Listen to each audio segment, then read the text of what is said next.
you'll have to forgive me, because when Gary asked that question about anybody who's actually seen a medium work before, because I was messing about, I never noticed who did put their hands up. So you've never been seen, and you haven't been. It's quite odd, you know. I mean, I work through churches quite a bit, so I always remember the first time I actually went to a spiritualist church myself. Not to actually go and work there. The very first time I actually ever walked into one. I always remember the guy up on the roster was saying to me, he said, you know, like mediumship and whatever, it gets really weird press and people are really worried by it. He said, I always think there's a golden rule to remember.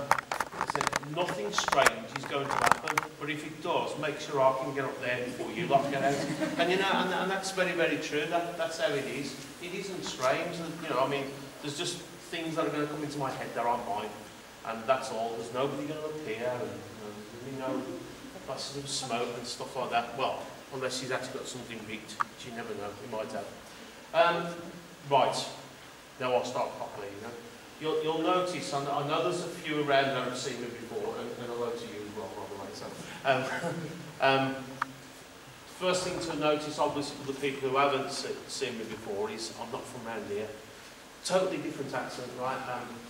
And I don't do subtitles.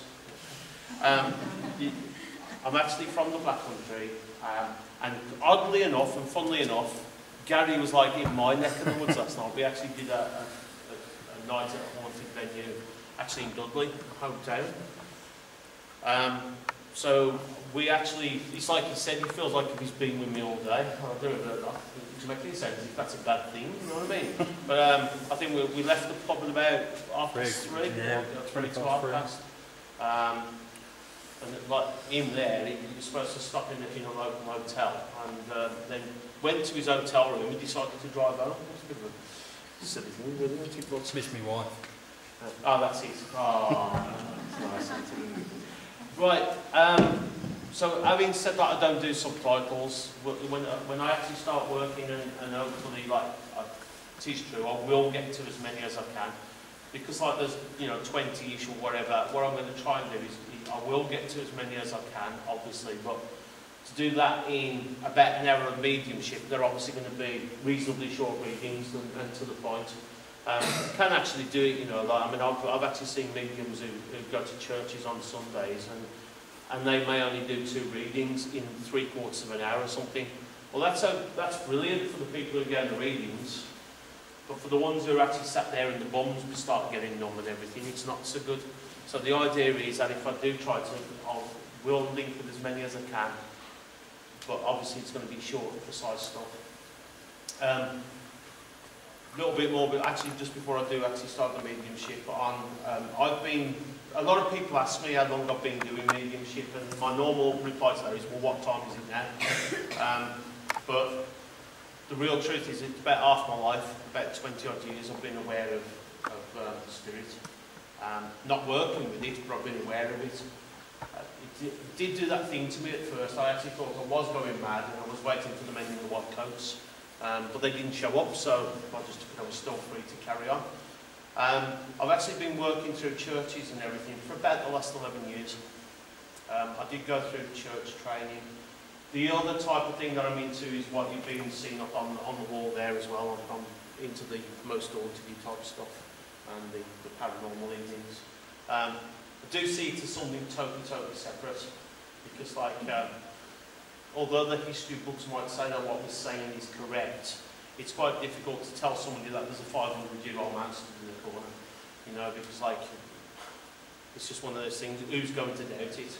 When you're actually giving messages, and they're hopefully ones that you've loved and lost, you haven't got that margin for error, you know, like, it's got to be the evidence that you want. So as I start linking in a minute, just to tell you how I link and the way I work, I'm what they call clairsentients. Do you know what clairs are? You know, I always say now at this stage, it's Claire Rayner, Claire Sweeney, and Chocolate Claire, because I couldn't think of another Claire. But there's the clairvoyance, okay?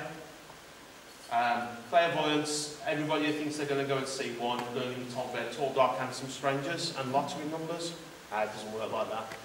True clairvoyance, it sees, they see dead people. Or They actually see spirit. So that's clear seeing. So that's how they work with spirit. Clairaudience is when they talk to us, and it is a real voice. And that is how it started with me, was voices. I still do occasionally work with that, but not all the time, thankfully.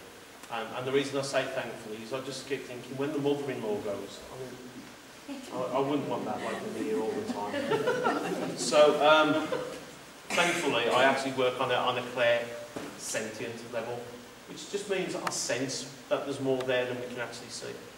And when I ask that spirit to draw close to me, it's basically a feeling of like that they have to come and stand in my auric field, and it's only then I can say to you, like, I feel I've got this man, I've got this woman, this is how they went to spirit. Little things about their lives and where they fit in with you, and most importantly, things that are going on around you at the moment as well, okay, and why they're there. Don't give away massive secrets, not in groups like this, okay? So, that's how it works. And like I say, it's just a thought pattern. Stuff comes to my head which doesn't make sense to me. But my wife says I'm always like that in any case, so nothing new there. I normally, I say normally, no different tonight, I know to start with. First readings, I know where I'm going. Okay? A bit later on in the evening, as the evening moves closer and the spirits are watching the clock thinking, it's taking too long, you know, I may start giving information that the person I'm talking to won't accept. Okay? But you might be sat there thinking, well, I can understand that. I can tell me. Right? Don't just sit there and don't, you know, not say a word. It's important that you tell me. So, with that in mind, I am actually going to start. Just the format as well, just before I do go into that first message. I'm going to do up till about 1:45 now, so about the 35-minute mark. And then we're going to have a quick 10 minutes just so you can go to the loo, have a drink, etc. And when we come back, we're going to have about, if you want, about 10-minute Q&A, and then I will actually go back into, you know, another 20 minutes, half an hour of mediumship. So that's the way we're going to work. I need to come to you first, the lady in the blue, the turquoise. And it's fantastic, you know, because like what you've just done there, it really